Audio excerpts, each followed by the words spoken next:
Hi, this is Brad Linder with Liliputing, and this is the GPD P2 Max, which at first glance just looks like a normal laptop computer, until you pick it up and realize just how small it is. It weighs around 1.4 pounds, and it has an 8.9-inch display, making it pretty compact by modern laptop standards.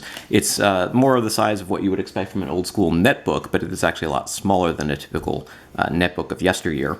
With an 8.9-inch display, it is actually the largest little laptop that GPD has released to date. Previously, they've had 7-inch devices and smaller, but this larger screen gives you a little bit more room for getting things done. So we've got a fingerprint sensor, and here is the 8.9-inch 2560 by 1600 pixel display. It's a touchscreen display, supports pretty good range of dim and bright settings.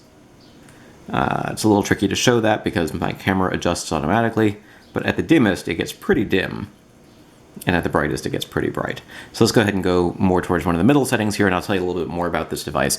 It's going up for a pre-order through a crowdfunding campaign, and there are two versions that are going to be available. One is going to sell for about $529 during crowdfunding, or around $100 more than that later. Has a Celeron 3965Y processor, 8 gigs of RAM, 256 gigs of storage.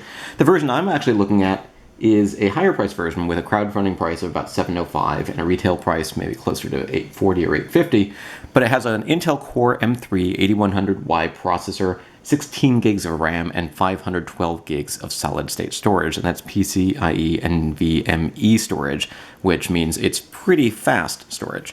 It also, as I mentioned, this is from a company called GPD, which has been releasing tiny laptops for a number of years, but because it is larger than the previous model, larger than the GPD Pocket, for instance, there's no optical touch sensor. Instead, we actually have a touchpad here. It's not a huge touchpad, but it supports multi-touch gestures. Another new addition here is the webcam, and it's got a keyboard that is actually large enough for touch typing. It's still a little bit awkward. It's a 5-row keyboard instead of having an extra row for distinct keys, and that means that there's sort of a lot of keys that are doubled up in terms of functions here. So we've got function Z and X for brightness, E and R for volume, and there's no actual mute key, for instance. The hyphen is function I, underscore is function U, and so on. And if you look up here in this top row of half-height keys, what you'll notice is that F1, 1, and exclamation point, for instance, are all on the same row. Delete and backspace are in the same row. So what does that mean in terms of day-to-day use? Let's go ahead and open up a typing test here. And not bother logging into that. It's a little too bright, so let's dim that a little. And click Start. Let's see if we can find a shorter one. I need to believe that there's still justice, that even now in a world full of gray and spin and compromise, comma, that if you choose to do wrong and you pray on good people, when you do, someone will stand up to you. Someone will take a stand and fight back. All right, we got it a little bit wrong there, but it was at 73.38 words per minute before I sort of went off the rails. And fight back. After making the corrections, now we're at 60.53. But basically, I was able to type around 70 or 80 words a minute, which is something that I definitely could not do with smaller versions of this laptop. So typing experience is pretty good. Responsiveness is pretty nice. With 16 gigs of RAM and a Core M3 processor, that is not surprising in the least. Let's go ahead and show you a little bit of video playback.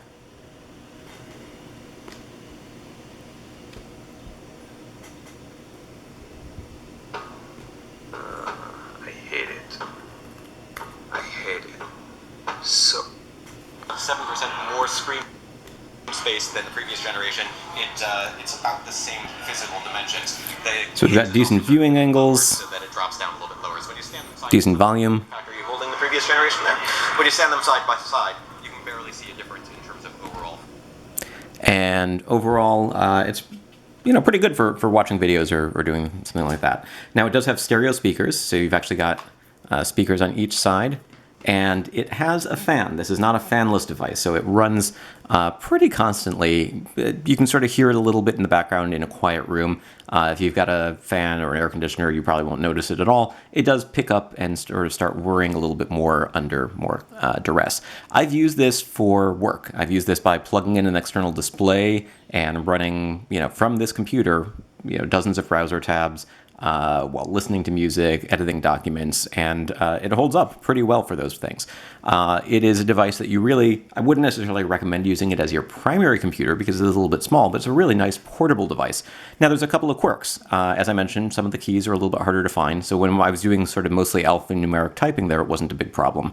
But when you're looking for things where you're like, oh, where's the colon? You have to remember it's function K. Semicolon is function L. So things that you don't use as often might take a little bit longer to get used to.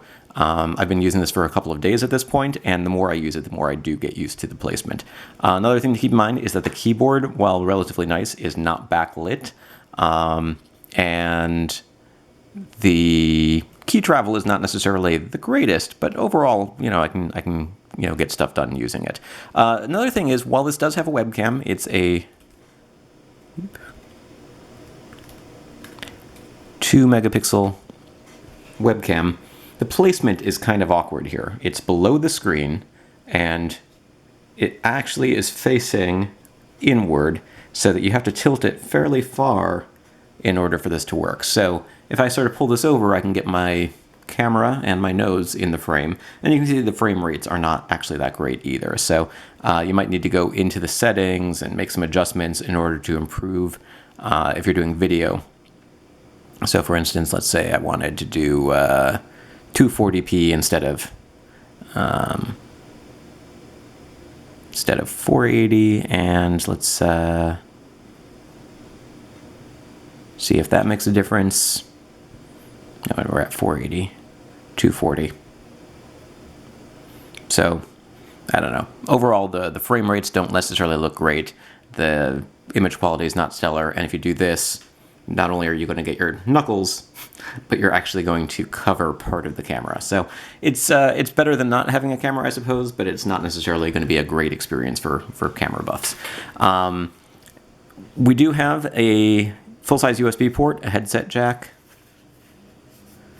a micro HDMI, USB Type-C, and another USB Type-A port. So we've got two full-size ports plus the Type-C port, and a separate video out. You can also do video out through the Type-C if you have an adapter. Speaking of adapters, it comes with what looks more like a smartphone charger than a laptop charger, but it does support 30-watt power delivery. So it's up to 15 volts, 2 amps, I believe. And it's interchangeable with lots of other cables, which is why I actually haven't even bothered taking this out of the bag yet, even though I've been using it for a couple of days, because I was able to plug it into another USB Type-C charger, and I figured when I'm done, this will still be in the bag. So it's nice that you can have a compact charger. It's nice that you can have interchangeable chargers. The USB Type-C is pretty versatile that way. It would be nice if it had a backlit keyboard. It would be nice if it had maybe a 360-degree hinge so you could hold it as a tablet or something. There are other devices in this category that do offer that functionality. But in terms of bang for the buck, especially if you get it at the Indiegogo crowdfunding pricing of $705, a device with a Core M3 processor, 16 gigs of RAM, and 512 gigs of storage is pretty impressive all around.